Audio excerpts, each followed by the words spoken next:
Саламатсыңар балдар. Биз силер менен адам жана коом сабагынан үй бүлөнүн коомдогу ролу деген теманы өтүп бүттүк. Силер видео сабак көрдүңөр. Эми практикалык кичинекей чакан иш аткарабыз. Практикалык ишти аткарууда көп муундан турган үй бүлө, 2 муундан турган үй бүлө экендигин аныктайбыз. Балдар, силердин үй бүлө канча муундан турат? Аныкташ үчүн үй бүлө мүчөлөрүн жазабыз.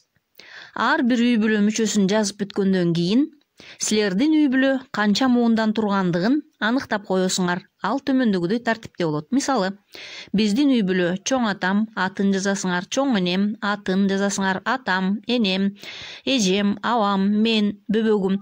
Мындан башка тартипте болуп калышы да мүмкүн. Андан кийин үй бүлөнүн атын жазып бүткөндөн кийин жыйынтык чыгарасыңар. Демек, биздин үй бүлө көп муунду үй бүлө же болбосо 2 муунду үй бүлө деп.